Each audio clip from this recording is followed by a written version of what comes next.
是不是抓鬼的真人秀？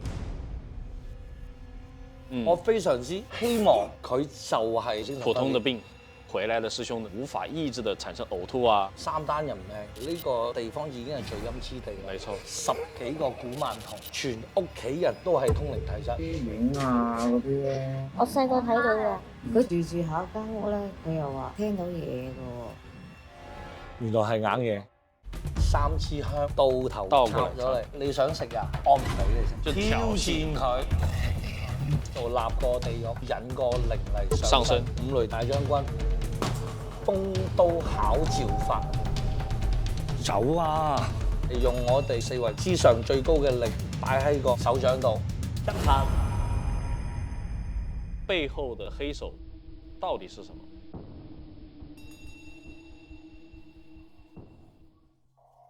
？Hello， 大家好，我係風水。Hello， 大家好，我是子耀。上周啊，在我們的命運解惑室裡面，真的出現了一個非常驚心動魄的案例，一場現場的驅魔，瞬間1天之內的播放量破了10萬。你睇有咩感覺啊？我覺得有點害怕，我看了5分鐘我就關掉了。我覺得這一次是真的是嚇到我了，有點起雞皮。你有冇去現場啫？現場更加恐怖。對，因為當天有工作安排嘛，但是我發現就是在我們這一個視頻的下面呢，有人留言就問師兄你，是不是一場大型的表演的這種抓鬼的真人秀？就有人質疑你這件事情的真實性，你怎麼看待？咁啊，對於我嚟講，其實啱啱去接呢單 case 嘅時候咧，包括喺命運解答師接到呢個電話嘅時候咧，我都喺度諗一樣嘢，係唔係呢個事主 Jackie 受咗好大嘅打擊之後，自己個心裏出現咗問題，出現咗好大嘅呢個精神分裂啦。喺我自己屋企嗰個壇嗰度，我老公話我有包利是喺入邊，佢拆咗，佢話係5口棺材釘，一柱到頭香，用紅繩綁住嘅。佢拆咗之後咧，冇幾個月咋，7月10號就死咗啦。每埲牆都貼住，你見到有幾多埲牆就貼幾多部，係咪？都唔使幾多錢嘅啫，嗰啲係。好啦，仲有咩啊？你哋覺得咁樣幫到我嘅咩？咩啊？聽唔到？你講多句嘢。點解最在咁？哇哎呀，把聲變咗喎。咩啊？你冇啦。而家我要去死嘅。同大家講，我都係以呢一個心態去接呢單 case，我非常之希望佢就係呢個精神普通的病。咁咧，我哋可以通過藥物，可以通過醫生、通過醫院去幫佢解決呢個問題嘅。沒錯。但係你有冇發現咗啊？首先第一個，我從來未去過一間屋係咁亂嘅。大家見到啲短片啊，其實好似個垃圾缸咁啊！所有嘅雜物、所有嘅日常用品，冇一個係整齊咁擺喺屋企度嘅，基本上比垃圾站仲要更加凌亂。喺一個咁樣嘅氣場裏邊，嗱，你住入去都會病。咁啊，呢個第一個。環境太差。係。第二個，我哋見到佢屋企啲貓咧，20幾個。周圍跑嚟跑去，咁樣我哋準備啲貓籠咧，就將啲貓執晒入去個貓籠度，跟住咧先幫佢去做呢個清潔嘅。有幾個貓咧係我哋捉唔到嘅，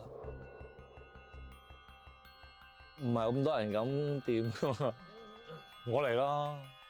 基本上你要掂佢，佢就會攻擊人。好多個師兄喺捉呢個貓嘅過程裏邊被攻擊咗。你要諗下一個屋企如果有20幾個貓，貓亦都係屬於陰氣嘅一部分嚟嘅，一定個磁場非常之混亂。沒錯。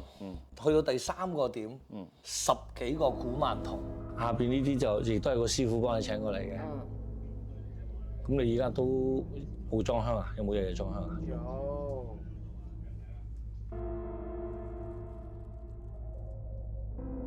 我唔知大家清唔清楚去供養一個古曼童，通常佢保佑得你10幾年，你嗰10幾年順風順水嘅話咧，接落嚟嗰10幾年咧，佢肯定問你攞翻啲嘢。就是他反噬的東西可能會更大，冇錯對於事主的影響可能會更嚴重。我話點解唔送走佢啊？你都呢度咁亂。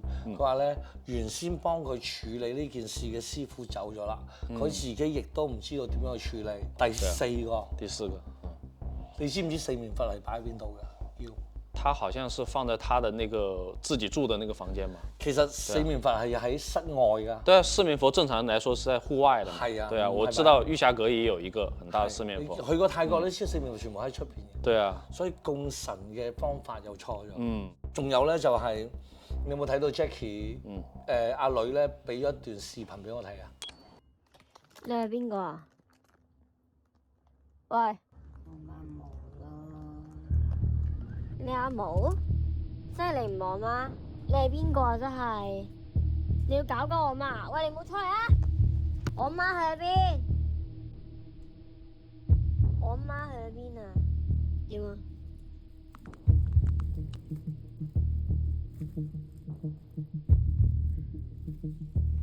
你老母咪喺度咯！事實上，所有嘅靈或者我哋進入到某一個空間嘅時候咧，我哋需要退出嚟嘅時候，我哋需要有一種後序嘅感覺。有冇睇過《Inception》盜夢空間 Leonardo 嗰個？看過啊，對啊。佢要出嚟嗰場夢嘅時候，佢係咪要往下墜？其實我們在超能力學院的 Darren，他也是往後退的嘛。所以咧，佢就好明確用咗呢個感覺方法嚟退出咗佢身體。如果係精神病，佢點解會有呢個動作？呢個唔係一個簡單嘅事情。沒錯，在我看這段片的時候呢，包括我從這個回來的師兄的嘴巴裡面有了解到，他在這個幫助清理的過程當中，也無法抑制的產生嘔吐啊。一開始咧，我都同大家講咗呢個嚴重性。對，有風險的嘛。咁我去嘅時候咧，我都會同大家做好晒護持㗎啦。咁但係咧，有啲修行嘅體質咧，又或者係佢本身就比較敏感嘅人咧，去到一啲負能量嘅地方，佢自己就會同呢啲叫做負能量去共感。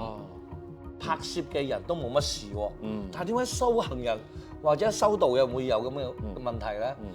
因為所有人嘅修道，佢嘅最後咧，其實係同萬物去共感啊。所以我哋會發現咗啦，一啲求助嘅個案，如果揾到你係一個理科生嘅話咧，你根本冇辦法去共感佢嘅問題，去幫佢解決佢嘅問題。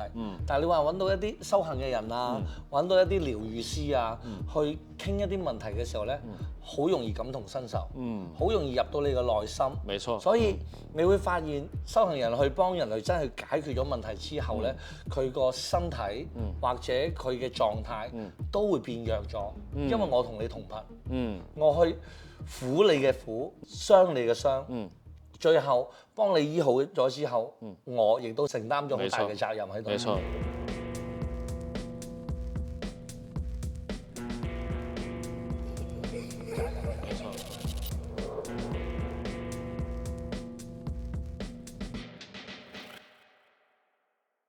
所以這個師兄，我們聊到這裡，我們聽下來，整個的一件事情，其實它電影的元素拉滿了。為什麼我這麼說呢？包括像凶宅啊、古曼童啊，包括供奉錯誤的這個佛像啊、擺放的地方啊，然後靈體啊，這些全部都齊全了。那麼在你看來，當中哪一個因素是它的一個催化劑？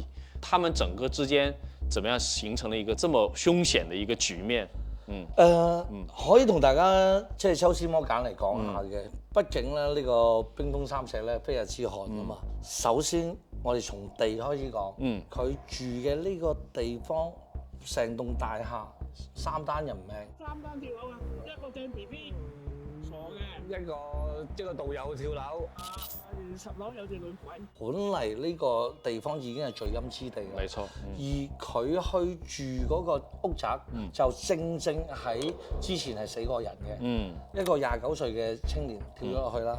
喺風水上面係所有負能量嘅培養器嚟嘅。嗱，乜都唔做，唔好話佢有咩神佛。正常一個人住入去，起碼日日發惡夢，時運好低，健康出問題，身體健康，已經唔講其他嘢啦。到咗第二個，我哋去個地方睇神明，或者去睇一啲叫做有靈氣嘅嘢咧，我哋睇佢裏邊究竟有冇神喺裏邊，有冇靈喺裏邊。呢幾年，我相信一定冇㗎啦。一定是一些負能量的東西。佢已經退晒啦，即係已經冇辦法去保佑佢啦。當呢個古曼童唔去保佑佢嘅時候，佢又開始去問翻事主攞翻嘢啦。原先係佢屋企好重要嘅保護神嚟嘅，佢話我請佢翻嚟係為咗鎮住呢個凶宅，我請佢翻嚟係會保佑我哋所有嘅屋企人嘅。前幾年係做到咗嘅，壞嘅嘢就會全部就嚟啦。呢個能量由吉就開始轉換為凶啦。凶啦，嗱，亦都係咁樣講啦。我如果住咗喺一個好好風水嘅地方，但係亦都養咗咁多古曼童嘅時候，佢唔保護你嘅時候，一定反噬喺你嗰度。沒錯。第三個就係話，對於正神嚟講，嗱，首先你見到有關二哥嘅，關二哥有乜可能係同古曼童擺埋一齊去？就是亂套了嘛。係啦，正神唔去保佑你，咁啊正神肯定好嬲啦。咁啊呢個其實叫做神明嘅一啲懲罰或者反噬喺度。後尾咧，我哋幫佢繼續去收一個地方咧，叫做福德正神，亦即係我哋叫土地。土地喺佢屋企個位咧，係全部嘅臭鞋，所有嘅垃圾就擋住它啦，擋住咗。一個咁樣嘅神位，一個咁樣嘅土地，佢願意住喺度咩？所以神明嘅呢個踐踏啊，環境嘅呢個污染啊，都會導致咗呢個氣運變得好衰好差，所有嘅陰邪就會好容易入嚟啦。如果你話呢三樣嘢可能對一啲人都冇影響嘅話咧，佢哋屋企有點最重要嘅就係全屋企人都係通靈體質。啲影啊嗰啲咧，黑色嘅有，我唔驚啊，我細個睇到嘅。問下個仔仔而家狀況係點？佢有冇即係靈體上身咁樣嗰啲嘢？佢住下間屋咧，佢又話聽到嘢嘅喎。但係佢知道屋企係養咗好多古曼童㗎嘛？知，係由細睇到大㗎。係呢啲先會導致咗佢今時今日咁嘅境地。我覺得一個正常人，小朋友無端端死喺自己嘅手裏邊，老公無端端嘅走咗，跟住個仔又無端端發生意外，人都容易崩潰。沒錯，無限嘅事情嘅疊加，我覺得先會導致咗 Jackie 行咗今時今日咁嘅道路。沒錯，但是我覺得上天呢，他是有好生之德的，係，因為無論他怎麼樣去疊加這個 buff，他最終還是通過節目聯繫到了師兄嘛。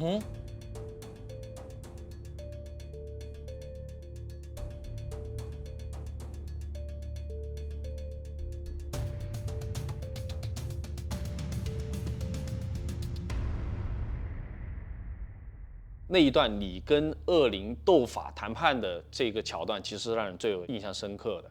我做咗一個動作，就係將3支香唔係正常咁插咗落去嘅，而係倒頭插咗嚟。對啊，你知唔知點解？我覺得我猜一個盲猜，好啊，正插是請神的，倒插請鬼的。咁樣啦，你同大家嘅理解差唔多，但係我想同大家講個正確嘅意思咧。事實上冇乜人敢咁樣去插呢個香㗎。插呢個香咧，事實上就係你想食啊，我唔俾你食。就是挑釁的動作，係一個挑戰佢。挑戰的動作。我開始答我係邊個？我今日要嚟做乜嘢？我要同你結下呢個梁子啦。就是我現在向你下戰書了，你敢不敢出來？係啦，就話響度，我要同你開始有呢場嘅戰爭啦。沒錯，那其實我最好奇的一個問題就是說，為什麼你不直接就是從高維去驅掉他這個鬼，而是要把他引到 Jackie 的身上？這種行為會不會對他產生2次的傷害呢？佢呢個靈體或者鬼咧，佢根本唔係高維地存在，佢已經喺我哋呢個世界啦。咁我哋要用我哋嘅世界嘅方法去處理咧，就要佢現形。所以咧，我哋一定要引個靈嚟上身。聽唔聽到聲？好緊張啊！等陣先。點啊？過嚟啊！見過你啦，之前。咁我哋喺歷朝歷代嘅驅鬼嘅方法，事實上都係將啲靈引喺一個乩童上面，讓它出來啊，到三維世界顯乩現。童嘅真正嘅使用方法，唔係依家攞嚟問事啊，而係法師將靈引入到乩童嘅身上。冇錯，然之後我喺呢度立個地獄，同你嚟談判，談判得 OK。咁你咪直接走咯，談判都唔 OK，我就上刑具，考鬼棒、天蓬尺，各種嘅即係刑具、法器都會上嚟，所以你會見到點解乩童俾人打係唔痛嘅？事實上我哋打嘅唔係乩童啊嘛，打嘅係嗰隻鬼。咁啊因為童子嘅身咧，佢係比較單純嘅，所以佢又容易上去啦。咁依家阿 Jackie 呢個情況唔同啦，咁佢已經直接能夠上去啦，咁我直接令到佢上到呢個身體之後，我哋進行對話。我相信你每一個步驟都不會是多餘的，能不能跟大家分析下這個東西的邏輯和目的到底是什麼？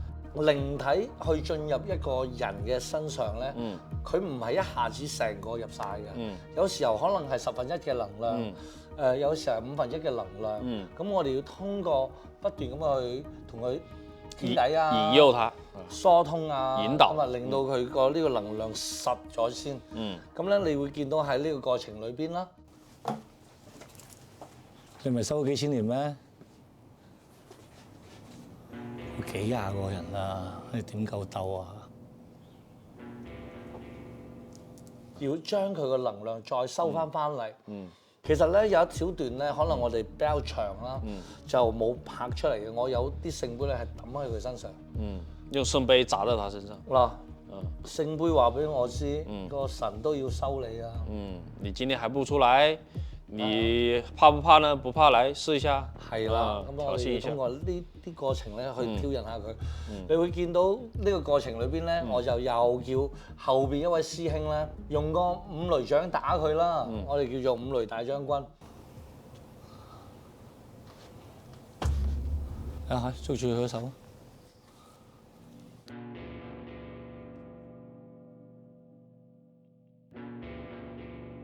一個咁有怨氣嘅靈咧，點會俾你咁樣嘅一掌可以震盪住？反而被激怒了。冇錯，就激怒他，就係要激走佢。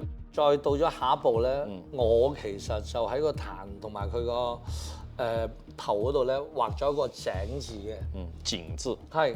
個井字咧係點咧？就係打開佢嘅呢個身體嘅呢個一個部分，跟住我叫咗個師兄咧去順一啲水落去，即係話咧，我再淋啲油落去俾你，火上澆油。呢個係有個好出名嘅法門叫風刀考照法。呢個時候咧，你見到佢已經係控制唔到㗎。對啊，因為我覺得用一句通俗話講叫傷害性不大，侮辱極強。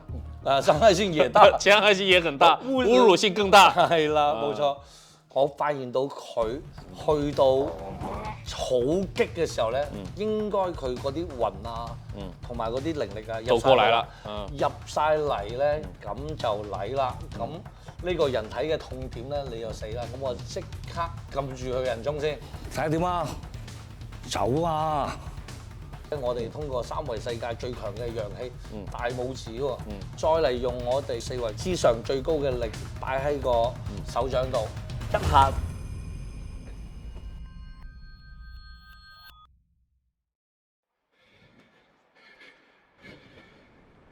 這個鬼被打走了以後去到哪裡？背後的真正的黑手到底是什麼？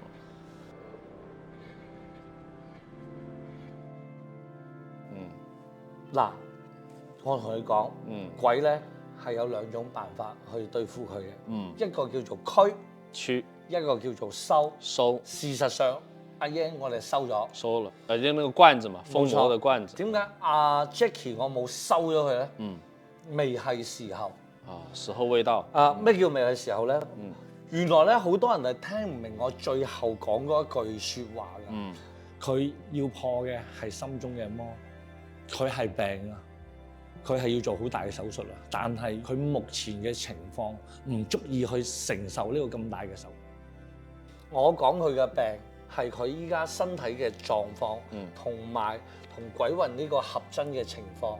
我冇辦法一下子將佢就把它乾淨了，因為佢已經成為咗一個共生體。如果啱啱好去附體未有纏繞嘅時候咧，驅走佢，咁你就好啦。就好了。但係 Jackie 嘅呢個問題就係話，當我去收，我收嘅唔單止係個鬼，我可能係收埋個 Jackie。沒錯。我喺送四面佛同埋古曼童嘅時候咧，Jackie 同埋佢囡囡一直攞住一個 BB 仔，嗰個古曼童佢話：你唔可以送走佢。佢跟咗我好耐啦。由呢一點睇出，佢同呢個鬼魂又好，或者靈體連接深，連接得好深。如果拎走佢之後，可能佢哋會喺另外一個地方會進行崩潰。沒錯。我依家就係通過咗呢種驅嘅方法，將佢身上嗰陣氣咧，先翻去嗰個古曼童身上先，唔好成日去纏繞住阿 Jackie。Jackie 呢段時間會唔會有問題？有，但係佢唔會好大。佢有翻自我嘅意識，可以執翻好啲屋，處理好個貓，調理好自己嘅身體先。咁咧我就嗌咗佢經我過去啦。我呢兩日咧我就上龍虎山嘅。跟住咧，我就同你去處理下呢幾日咧，你就好好瞓覺，好好食飯，好好飲水。住仔仔慢慢都會好，大家都會好，只要你狀態好。平時笑多啲，跟住我哋咁多師兄弟平時得閒有過嚟同你傾下偈。辛苦你啦，辛苦你啦，辛苦。我哋想做嘅嘢其實並唔係話俾你知，大家我哋驅鬼有幾犀利嘅，而係我哋呢個世界裏邊有太多人。走唔出嚟，佢經歷咗咁多嘅人命嘅痛苦啦，經歷咗自己嘅工作上面嘅一啲叫做俾人排擠啊、失業啦，係啊，種種嘅眼光啊，我覺得喺佢心裏邊，呢個世界如果冇人去理解到佢嘅話咧，我哋驅完咗呢個魔，話唔定其他魔都會入嚟。沒錯，佢嘅身體嚟講，已經好虛弱啦。咁佢個心靈嘅呢一套系統，仲係行緊我哋覺得即係唔正確嘅道路嘅時候咧，佢未來嘅連接，話唔定一日都會翻嚟。我哋要做嘅係換咗呢一套系統。沒錯。佢原先嗰套系統係依靠古曼童，依靠外力，依靠其他人嘅幫助，依靠一些捷徑吧。係做一些捷徑。呢個世界上冇任何嘅捷徑。我要俾到佢知道，呢個世界上最強大嘅係佢自己。所以我會換一套更加好嘅系統入去俾佢。我哋有好多人會陪伴佢，我哋會有神明去護住佢，從而行出一個佢自己成為自己身體主人嘅呢一條道路。以後佢就愛邪不侵。我覺得很多的朋友，他想要達到一些目的和獲得到一些物質的時候，他可能是一時之間被慾望侵蝕了。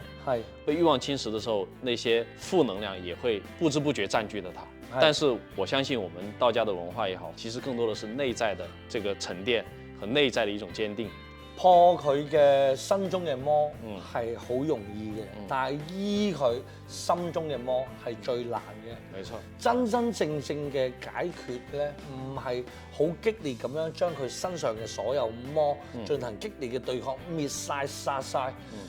因為呢啲都係外在嘅嘢嚟，而真正嘅幫佢解決係幫佢構建一個新嘅系統、新嘅世界、新嘅思想。佢本嚟係一個通靈體質嚟嘅，佢會唔會仲有靈入嚟咧？會，但係再入嚟嘅靈係咪靈官咧？係咪大神咧？係咪一個正念嘅嘢咧？只要我哋幫到佢去解除咗呢個心中嘅魔障，呢個通靈體咧會有大用。因為佢親身經歷過呢種痛苦，佢會更有能力去幫到一啲同佢一樣嘅事主，沒錯，去解決呢啲問題。哇，今天非常感謝師兄跟我們分享我們這個 Jackie 這件案件呢的前因後果了。那當然，在分享的過程當中，也讓我回憶起了我們以前看過的一部很經典的電影，就《倩女幽魂》。它裡面一個核心的理念就是，恐怖的並不是鬼，其實是人心。那麼我們跟隨着師兄完成了我們整個事件的一個深度的解構，他們也讓我們看到最驚悚的故事往往不在光影交錯的鬥法，而是在人心當中那種隔離啊，讓人產生割裂感。其實咧，嗱呢啲邪魔外道咧，我哋可唔可以解決？我哋可以一次又一次嘅解決，但係我覺得依家大部分人嘅病或者嘅問題，並唔係呢啲邪魔外道，佢係需要自己成為自身嘅大英雄，自身有自己可以企起嚟嘅力量。如果唔係嘅話咧，我相信接落嚟一個又一個嘅靈異故事都會俾到我哋，因為我哋最後俾到世人見到嘅，我哋係如何驅魔嘅強大，而唔係話俾大家知你要做翻你身體嘅主人。呢個世界你最大，你話事，唔係俾佢哋話事嘅。建立唔到呢個信心，俾唔到大家呢個光明嘅道路嘅話，唔好話嘢，唔好話 Jackie，一個又一個接踵而來，直到我哋將呢種信息可以帶俾大家。沒錯，所以我們自己內心的強大和穩定才是最重要的。那麼在節目的最後呢，我們也提醒大家要持續關注我們的風水說道，還有命運解惑師，因為後續我們會追蹤更多更新的這樣的一個進度。好，我們本期節目時間差不多了，我們下期節目再見。福生無量天尊。